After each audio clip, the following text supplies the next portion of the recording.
Uma região que tem muita incidência de nematóide, dificilmente a gente vai conseguir construir uma fazenda nessas condições. Eu consigo trazer 300 mil litros de café todo dia e não ficar nenhum no terreiro e pode chover à vontade.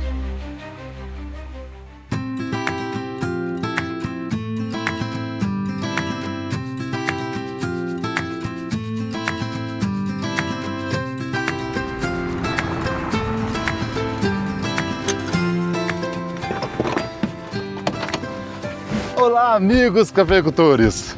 Hoje eu vim para a região centro-oeste de São Paulo, mais precisamente na cidade de Garça, na fazenda Santa Cecília, que é um exemplo em produtividade. E eu vou estar aqui recebido pelo engenheiro agrônomo Denilson Peloso. Seja bem-vindo, Gustavo. A fazenda está de porteiras abertas para mostrar o que a gente está fazendo. Muito obrigado! E esse será o nosso Especialistas em Produtividade aqui no canal Gustavo Renault Café.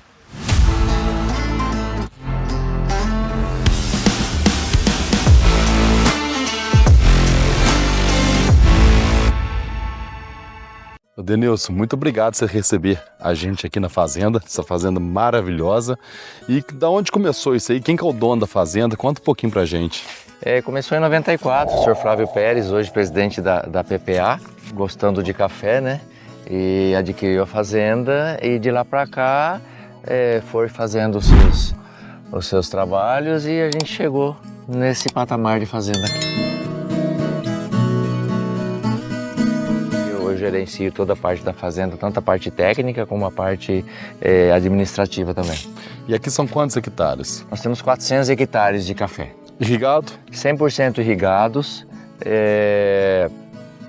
por gotejamento enterrado, com fertirrigação em 100% das áreas. Denilson, o que chama muita atenção, né, que aqui a região de Garça é uma região, um solo mais arenoso, né, é uma altitude em torno de 600 metros de altitude, uma região que tem muita incidência de nematóide. Então, assim, a princípio você pensa assim, dificilmente a gente vai conseguir construir uma fazenda no padrão que está nessas condições. E como é que foi todo esse trabalho? A gente imagina todo esse trabalho que você teve para poder chegar nesse patamar. Conta pra gente. Esse foi o grande desafio. Nematóide, que é um verme de solo que atrapalha muito a cultura do café. Teve que fazer todo um trabalho de manejo dele para poder baixar a população e construir a fertilidade.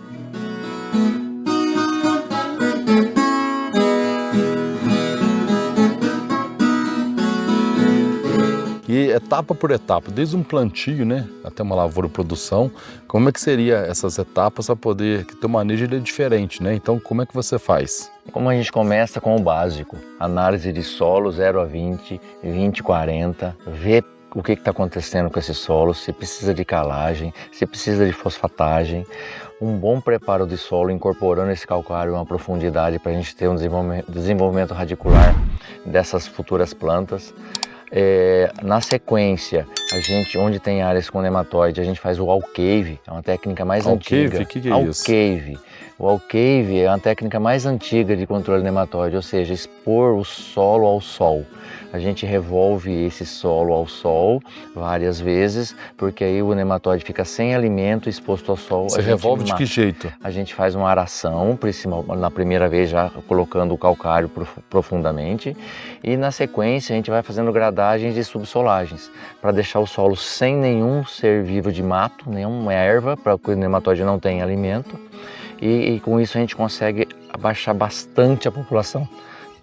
Nesta sequência a gente faz os plantios de braquiária com milheto para proteger esse solo. Ah, entendi. Então você primeiro expõe o solo. Primeiro expõe o solo. Depois você vai conservá-lo. A gente precisa tomar cuidado nessa exposição, logicamente, mas quanto mais aí na sequência de 2 a 3 meses com esse solo, normalmente no inverno, com sol, a gente consegue abaixar essa população, aí a gente implanta braquiária e milheto e deixa esse solo em pousio.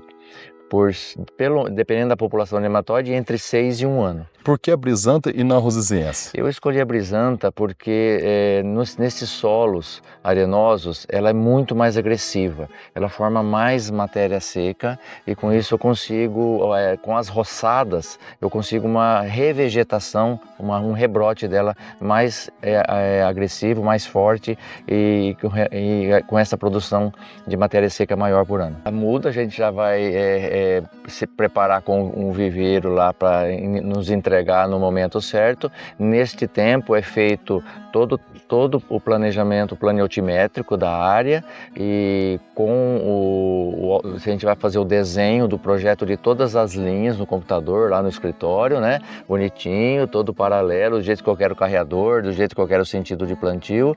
E a gente passa isso pro trator com GPS e o GPS vai fazer a linha lá em cima da braquiária. Do jeito que está lá, parece um pasto grandão, a gente vai trabalhar só a linha do café. A gente vai passar uma roçadeira e depois a gente vai fazer o preparo, sulcagem, adubação orgânica, adubação fosfatada, calagem, preparo desse suco de plantio, que eu chamo de berço, e deixar esperando a muda. Nesse tempo também, no nosso caso aqui, como é irrigado, todo o projeto de irrigação já vai estar pronto, as mangueiras esticadas, preparadas, arrumadas, e a hora que a gente vai plantar, a gente já planta com máquina, com GPS, com a nossa precisão, e a gente já coloca a mangueirinha ali do lado, já começamos a gotejar e já começamos também a fertirrigar. Antes você já tinha falado comigo, né, da precisão, né, qual que é a precisão do alinhamento para outra? Essa é a grande diferença que a tecnologia nos traz. Por quê? Porque a precisão que dá o GPS com o RTK, o trator vai passar essa linha de café. O que é RTK, pessoal? RTK é uma base fixa do GPS que não pega só direto do satélite via trator. Ela fica fixa na fazenda, ela recebe o sinal do GPS e retransmite para o trator. Entendi. Então esse trator vai caminhar na linha que eu projetei com uma precisão de 2,5 centímetros de erro. 2 centímetros? 2,5 centímetros de erro. Então lá o suco de plantio, o preparo, tudo foi feito com isso. Ou seja, o meu café vai ser plantado exatamente onde eu quero, com todos os nutrientes, a matéria orgânica preparadinho certinho embaixo dele. Então, isso nos dá uma segurança muito grande. O paralelo que se forma das ruas, a eficiência de luminosidade, que as plantas não vão ficar rua mais larga, rua mais estreita, a mecanização futura de roçadeira, de trincha, de rastelo, de colheita. A gente usa inclusive esse alinhamento, na hora que eu vou colher, eu coloco isso na colhedeira. A colhedeira anda novamente sozinha, sem estar agredindo a planta.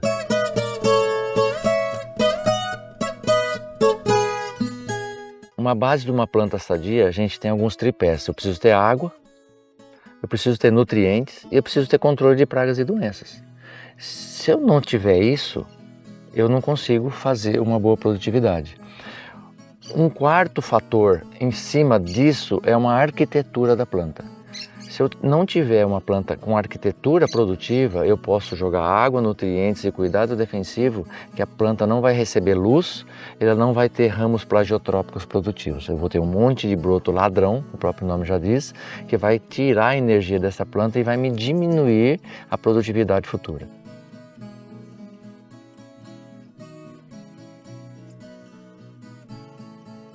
Algo que chama muita atenção aqui nessa fazenda é o capricho.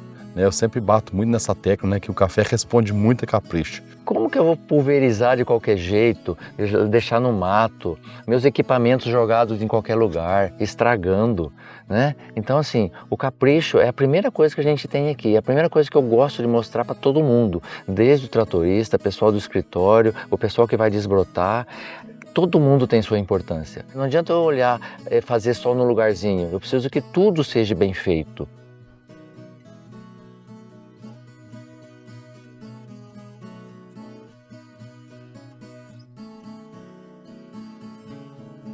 Quantas foliares que vocês fazem no ano?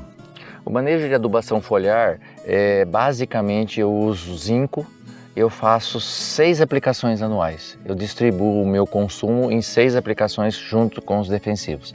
Na florada eu faço uma aplicação de boro, 2 aplicações de boro na época da florada, para reforçar o que eu já ponho no solo. Certo, e depois nas outras você vai mesclando os fungicidas para ferrugem, bicho mineiro, como é que é os trabalhos que vocês têm aqui? A nível de controle de pragas e doenças da folha, a gente inicia com pré-florada. Aqui na fazenda, nesse lugar do estado, a gente costuma ter 3 até 4 floradas.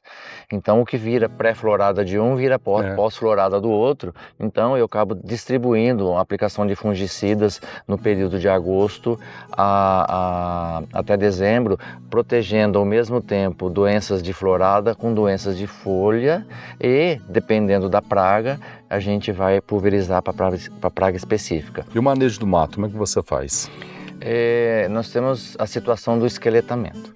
A partir do momento que eu esqueleto, eu pego toda essa matéria orgânica, eu processo ela para decompor, eu faço o plantio da braquiária no meio da linha e eu faço um produto pré-emergente na projeção da saia. Certo. A partir daí a braquiária vai crescer, eu vou trabalhar com roçadeira jogando a matéria orgânica para baixo da planta. Nos outros, ainda que não foram esqueletados, é passado um pré-emergente na saia e é trabalhado com trincha em roçadeira as ervas que tenha ou não, se tem braquiária ou se tem outras ervas, trabalhando com roçadeira o ano todo. Qual que é a sua produtividade média aqui na fazenda? Esses plantios novos que a gente está fazendo, todos eles estão com média acima de 50 sacos nas primeiras 4, 5 e 6 safras. Outra coisa que me chamou muita atenção aqui, né, é que uma fazenda desse tamanho, vocês não secam café no terreiro, né? Vocês não têm nem terreiro para poder secar café. Conta pra gente qual é o segredo. Olha, Gustavo, isso daí é uma coisa interessante. A gente não pode ter gargalo em nenhuma fase de produção. Se eu tiver, o terreiro aqui na região é gargalo. 300 mil litros de café por dia, se eu colher e jogar no terreiro, quantos dias ele vai ficar? Então, o meu processamento hoje do silo secador com descascador, centrífugas e silo, eu consigo trazer 300 mil litros de café todo dia e não ficar nenhum no terreiro e pode chover à vontade, porque está todo guardado.